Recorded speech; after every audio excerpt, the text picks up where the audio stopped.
everyone, and welcome to Backseat Sports. I'm Josh, that is Caleb, and today we're going through the most likely options for Nebraska's next head coach. Obviously, the season's coming to an end now. It's crazy. There's still so many potential options that we have to sift through, and so we have a lot to talk about today, going through them all. Caleb, how you doing? Doing good. Yeah, it's crazy that we're this in, and Trev's kept keeping it close to the chest. Lots of rumors flying around on Twitter and the Reddit boards and all that. Did you hear about the planes flying into the airport? So often. There's so many planes flying in. About the planes. Dude, the planes. There was a plane. The planes. It's Nick Saban. I saw him. I saw Nick Saban walking around Lincoln. My friend's dog's sister's nephew. They saw him. Confirmed. I guarantee it. Tons of rumors everywhere. And so we're going to be going through, I think we have a pretty long list here still, like upwards of 10 plus people that we can talk through real quick about the odds. And we're going to go from least likely to most likely and really center on who's actually going to be Nebraska's next head coach. We might even make some predictions at the end of the video too, so stick around. So let's start it off here. At the bottom of the list, one that I think a lot of Husker fans would love to see, but one that's probably not going to happen, is Lane Kiffin. Obviously at Ole Miss right now, they have a great season, currently ranked 14th. It doesn't seem very likely. I mean, realistically, he's getting paid over $7 million already by Ole Miss. You'd have to pay him a ton of cash. The odds are very low. And to see a world where Lane Kiffin accepts a Nebraska job, even though the rumors have been flying around Twitter, to say the least. Yeah, I'd agree with you. You know, he has some coaching ties here, like with his dad, but I just, I don't think that's quite enough pull, especially when you're doing well in an SEC school. I think you just kind of got to ride that out. Definitely least likely. And another guy that I'd be very excited, very, very excited to get is Luke Fickell. Man, that's probably next on our list. Cincinnati, obviously the CFP, you guys already know. Ohio State, tons of Big Ten experience.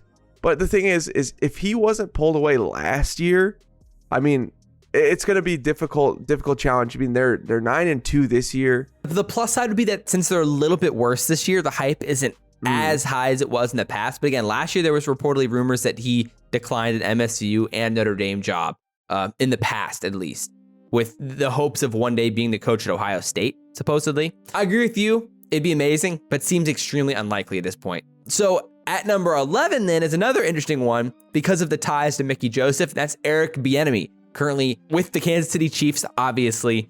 And it's interesting for Bieniemy because Mickey Joseph talked about his friendship with Bieniemy and that they talk a lot on the phone. They really are friends in some way. And so I think that's the connection there that some Husker fans have thought, well, then maybe it's Eric Bieniemy. Obviously, Bieniemy has shown a lot of interest in becoming an NFL head coach. He's been next in line for the NFL for like 2 years now or longer. Long story short, it definitely seems unlikely as well that he gets pulled away from the Chiefs or from an NFL job to come coach at Nebraska. Next, another NFL guy, but not in the NFL anymore. We're talking prime time. Deion Sanders. He's at Jackson State. They're 11-0. Yeah, there had been some talks, enough where some dude texted Deion Sanders on a Nebraska radio show like that was going to get the answer. But hey, I don't know. I mean, we're getting to the point where I could see in some world this happening. Doesn't seem very likely. Again, no. I mean, there's for a lot of reasons. I mean, they're killing it currently at Jackson State. I mean, they're 11-0 on fire. And realistically, he's only been a head coach in college football for like 2 years now. I mean, it'd be a risky hire to say the least for Nebraska. And I mean, inherently, it's like, does he really want to come to Nebraska? Like, I don't really know what he wants in his coaching career, and it doesn't seem like a logical situation. Even though I'd be interested because I mean, obviously, you'd be winning the press conference, and I think that's one thing that like Trev did mention is that he wasn't going to go try to win the press conference. He was going to go try to find the best head coach, and Deion Sanders feels like winning the press conference to me. Definition of winning the press conference, though. I mean, the hype would be real. And with the transfer portal nowadays, who knows? Because you might be able to pull some insane talent. I mean, Jacksonville State pulled a 5-star. Yeah, it's incredible. It doesn't get cooler than Deion Sanders. No. But yeah, that'd be tough. Next guy on the list, I feel is super unlikely, but the rumor mill, the news, what people want, Urban Meyer. I just want to say, I think he's still more likely than the other guys because of him being like the default. Like, let's say some of the guys higher on this list end up turning it down. And you're like, what do we do? Do we hire some random obscure Mike Riley guy? Or do we ask Urban Meyer if he wants to be our head coach? And I still think that if you paired Urban Meyer with Mickey Joseph, as like Mickey Joseph kind of maintaining the transition from this current regime to Urban Meyer, and with Mickey being the player's coach, I think it could work. And like work really well. I'm kind of on board for this, even though it's scummy as hell. I think it might be the play. That's kind of why I think it's still possible Urban could be the coach, even though I get what you're saying from everything that Trev said in his original search. Like, we want a guy, a manic character, blah, blah, blah, blah, blah. He was basically saying we don't want Urban Meyer, but it would be tempting to say the least. So up next, number 8 here is a guy who going into the season had maybe as much hype as anyone, and that's Matt Campbell, Iowa State's head coach. Obviously, the hype has continued to dim down to like this last game here, as Iowa State's 4-7 now, which is by far his worst season at Iowa State.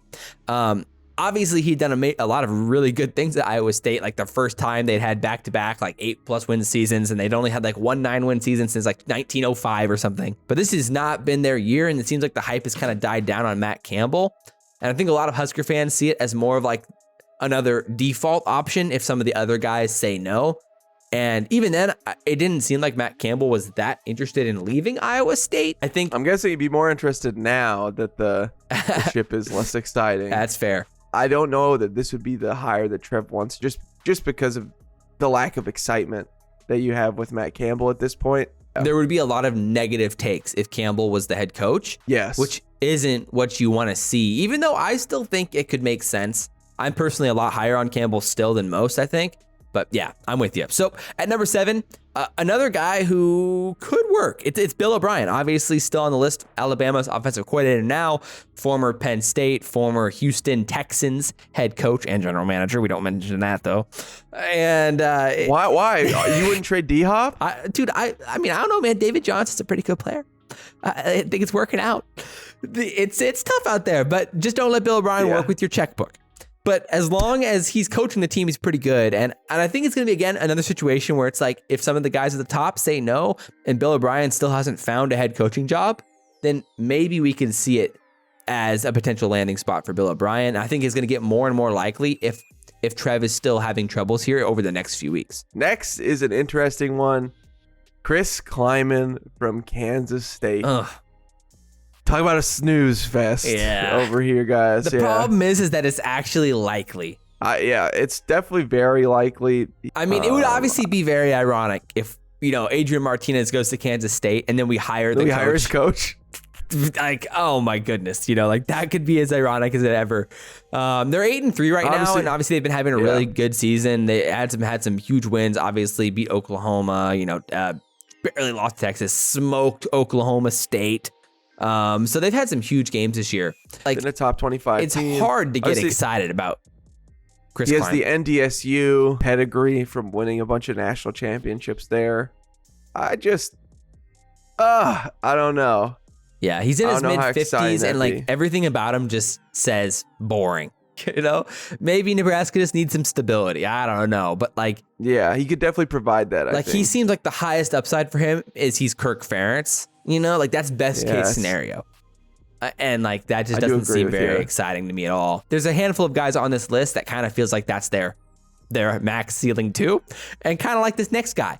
Jeff Monken, obviously, Army's head coach, and there's been some rumors about him and his potential. Again, 55 years old. I could maybe even see Kleiman being more likely than Jeff Monken in a sense, because I think so. It's interesting. So maybe Army's not doing so hot. They're 4. They're Army's 4-6 at this point. Yeah, there's been some rumors about Monken and his potential interest in a new job. I mean, he's been Army's head coach for like 8 years or so now, since 2014. Inherently, I could see it potentially, and obviously he'd bring that, that Army and Navy background to a team in the Power 5, which could be interesting. But it's hard to see how it could actually work out, and it's not obvious. That it feels too gimmicky for me. Yeah, where it just maybe just not quite enough. Agreed. Number 4 on the likely list, we have a guy who also stock was very high to enter the season. Yeah, very. And has lowered some as the team has not done as well as they should have. And that's Dave Arranda at Baylor. They're 6-5 right now. They lost to Kansas State bad and then just went into a gridlock battle with TCU, lost on a last-second field goal, 29-28 this last week. He's definitely more excited to me than like Munkin still. He's, I think, steady Kleiman. and has some upside, you know? Like you said, I mean, they were a 2-win team a 2-loss team last year. They were really good.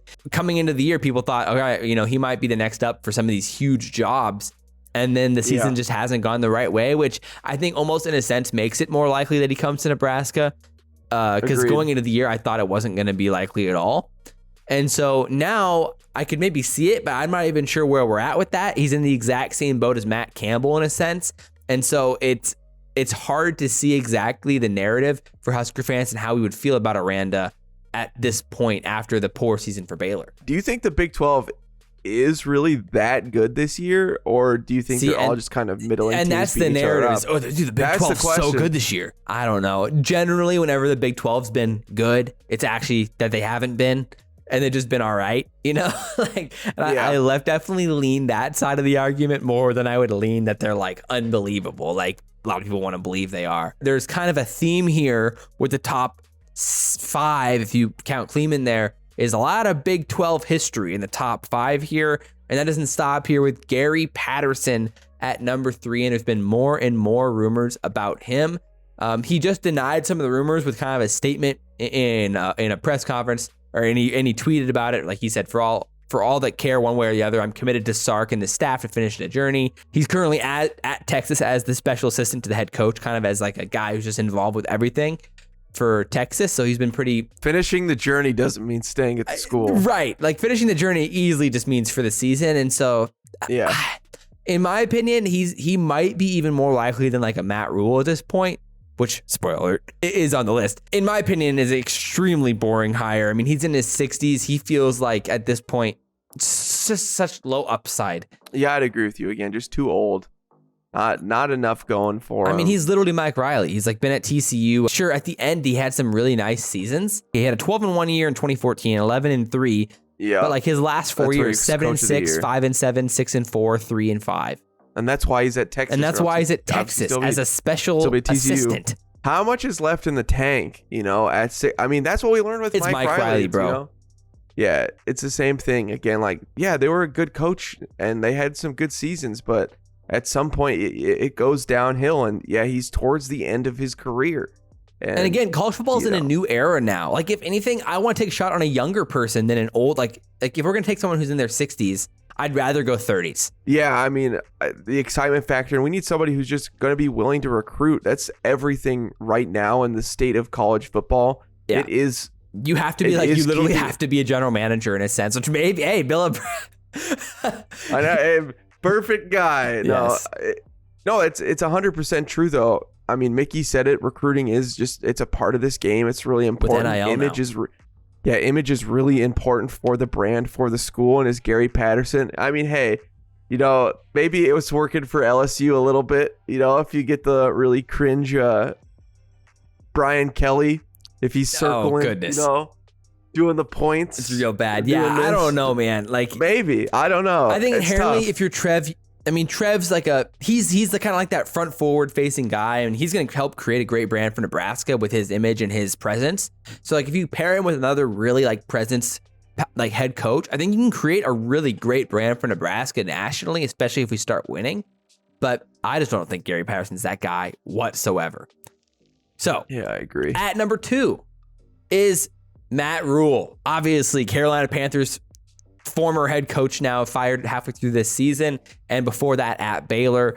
The question is whether or not he actually wants to coach this year, or specifically if he'd want to coach at Nebraska. I mean, he's going to be making like $5-10 million this year, not coaching because of his getting fired from the Panthers. It's lucrative to get fired nowadays, you know.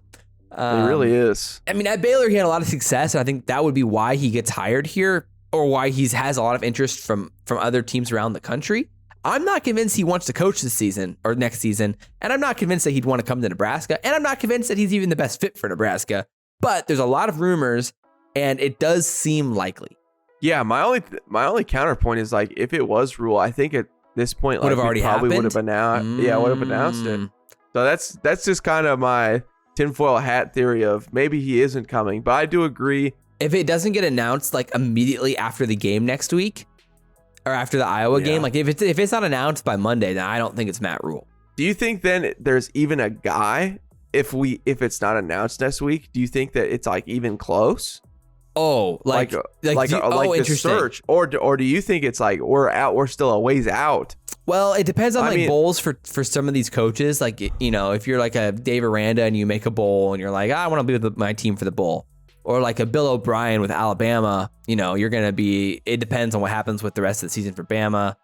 Yeah, like Urban Meyer, Matt Rhule, those guys, it's questionable. So then maybe Trev's waiting out on some of these other coaches to see what happens rest of season. And like going into the bowl games or, you know, college football playoff stuff or whatever, or Big Ten championship stuff. And then maybe it's the following week, which is possible. I feel like if we when we fired Scott early, then it was kind of just to get a jump to like hire a guy sooner rather than later. So I don't know. I'm sure everything's fine, but it is interesting at this point of like where we're headed. Again, with just so many names at this point. Yeah. I mean, maybe it's a home run and it's not even a big deal and it's Luke Fickell and I'm over the moon. At number 1 is another guy who just kind of a snooze fest. But Lance Leipold makes enough sense and seems very likely. Obviously, currently Kansas's head coach was previously at Buffalo, the University of Buffalo. I mean, for Kansas, it's been a weird year where they started off unbelievably hot. And now they've lost 5 of their last 6. So I think they're 6. Yeah, they're 6-5 now, starting off 5-0, and now they are currently 6-5. And their final game's against Kansas State here. So realistically, I mean, are you really going to be excited about hiring a coach who just went 6-6 at Kansas? I mean, no. But man, it does not. I don't think that would inspire any Husker fans, and that's why I don't feel like there's a completely obvious option right now, which is why we have a list of 13 names. Yes, it just doesn't feel. I mean, man, this would suck. Personally, if we hired him. I mean, he's 58. People want him because the UNO ties. Nothing about it is exciting, and nothing is upside. Again, Gary Patterson, Jeff Monken, Chris Kleiman, all of their situations, literal best case scenario is that you're kind of maybe Iowa or maybe worse. Like that's their best case scenario. We don't have any coordinators on this list, and part of that was our conversations about Mickey Joseph and staying around as, you know, maybe offensive coordinator or more than likely just wide receivers coach, maybe as a assistant head coach and a wide receivers coach. Do you see a world where we hire a coordinator again, like whether that's a Josh Gaddis from Miami, you know, a young in his 30s type of coach, or someone like that? We didn't mention Matt Entz, but there's been no rumors about Matt Entz from NDSU, and it seems like that's not going to happen at this point. Jim Leonhard, we had mentioned early on in the year, but now he's probably going to get hired by Wisconsin. By Wisconsin, yeah. Like, do you go the Todd Monken route at Georgia and hire one of their assistants, or do you go lower like a Jason Candle from Toledo, Jamie Chadwell from Coastal Carolina, something like that, and you take your shot there? Those swings could definitely still happen. It just doesn't feel like that's what Trev was aiming for in his press conference. I'd rather take a shot on some of those guys than maybe take Lance or no Gary doubt Patterson. about it. Yeah. So when do you expect that the decision's made? Do you think we're going to have a coach within 2 weeks, or do you think it's going to be longer? I mean, you got to think it's going to be within these next 2 weeks. You want to do it like kind of around bowl season, I guess, before. You want to lock in because there's still other places that need coaches. We're still competing with other schools. So I'm sure the management firm that we hired, they've done good things too. So I'm sure it'll end up working out. And maybe it's nobody on this list. That's going to be tough. Maybe we steal Nick Saban. I mean, hey, maybe it's best case scenario. Yeah, I guess that's fair. All right, so with that said, drop your comments down below. What are your guys' predictions on this head coach? As always, guys, I'm Josh. That's Caleb. This is Backseat Sports, and we'll see you next time. Go Big Red.